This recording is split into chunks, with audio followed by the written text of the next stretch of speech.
Chers auditeurs, bonjour.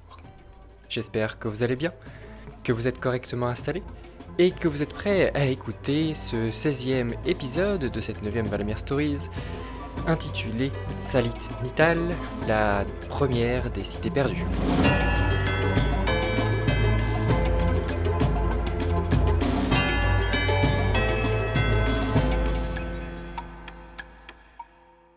Chapitre 16, l'île de Latni. Le voyage à bord du dirigeable se termina sans encombre. Alfred était prostré dans un coin de l'engin, tandis qu'Anita manipulait le ballon volant avec la plus grande des précautions.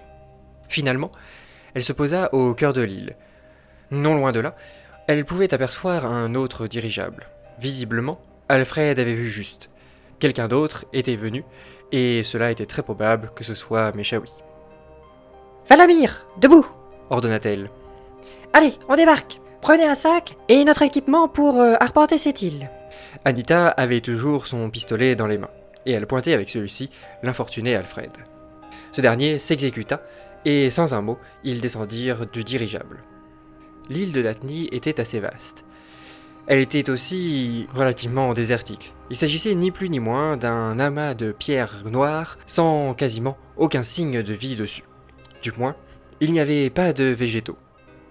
L'ensemble faisait relativement aride. Quelques pics rocheux agrémentaient l'île et constituaient son unique relief. La progression sur l'île était assez difficile. Il fallait tantôt grimper sur des rochers, et à d'autres moments descendre en rappel. Alfred n'était plus du tout émerveillé. L'aventure s'était muée en prise d'otage, et il souhaitait par-dessus tout être ailleurs que sur cette île à ce moment précis.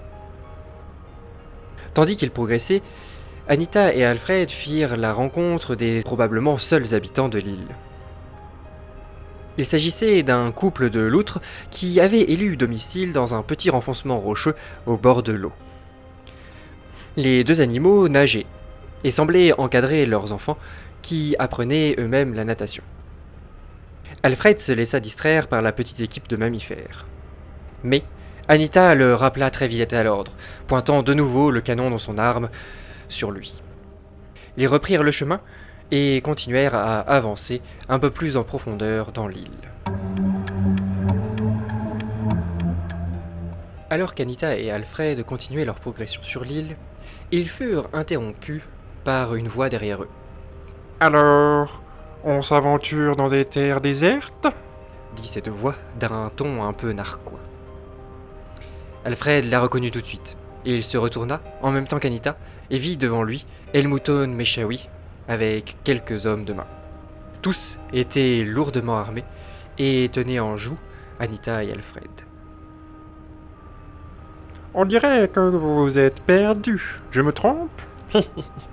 dit Meshawi. « Pas du tout, Meshawi. Je suis venu en ami. Je travaille pour la même organisation que vous. » fit Anita.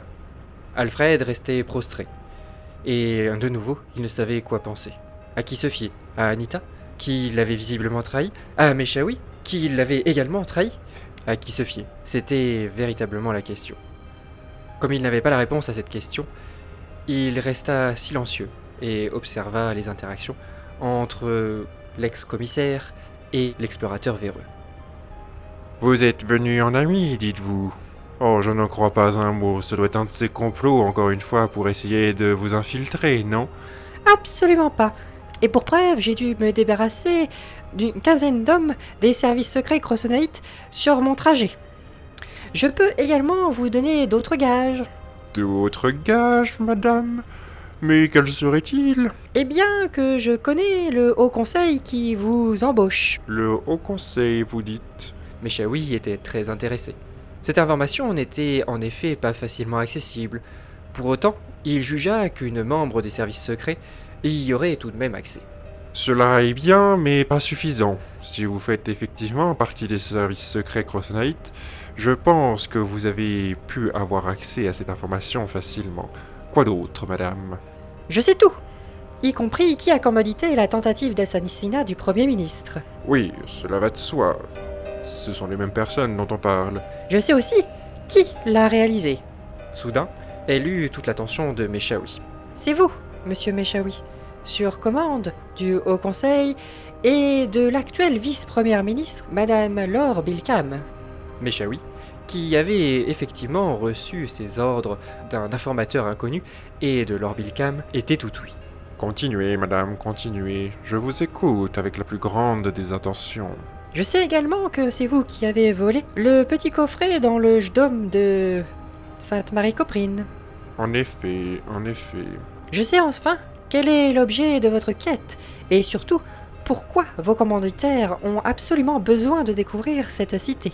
Et quel est ce besoin? J'ai besoin de gages, comprenez. Je ne peux pas vous faire confiance si facilement. Alors oui, il va falloir que vous me disiez quel est ce besoin, mais encore plus, révélez-moi quelque chose d'inédit qui donnerait à notre organisation, si tant est que vous en fassiez partie, un avantage certain. Anita sembla hésiter une seconde. Puis, se ravisant, elle annonça distinctement. L'ordre des seigneurs Jotnai a besoin de trouver cette cité pour définitivement déstabiliser la République. En tant qu'agent secret, je peux tout à fait vous faire une liste des personnes qui connaissent toutes ces informations et qu'il lui faudra supprimer, car sinon, notre organisation risquerait d'être bien entravée. Et parmi ces personnes, pouvez-vous me donner les noms? Bien entendu, il y a la chef des services secrets, Josepa Sitman, mais aussi le ministre de la Défense de la République de Crossonnerie, Manuel Cartmorn. Ah, ce sale traître!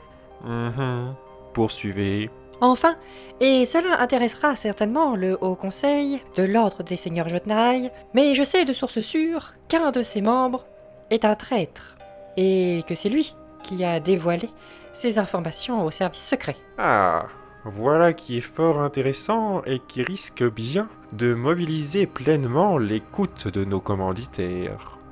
Venez, Madame Budge, je vais vous montrer quelque chose. Visiblement, Meshaoui était convaincu par les arguments de l'ex-commissaire. Oui, merci pour votre confiance, Meshaoui. Et si cela était nécessaire, je vous ramène une pièce tout à fait précieuse. Elle pointa du doigt Valamir. Ah oui, je l'oubliais celui-là. Ouf, il nous sera bien utile, car je suis un peu dans le noir, et j'aurais bien besoin de ces compétences d'intellectuel hautement qualifiées, ou presque hautement qualifiées, pour déchiffrer cette nouvelle énigme. Allons, suivez-moi, je vais vous montrer quelque chose de tout à fait sensationnel.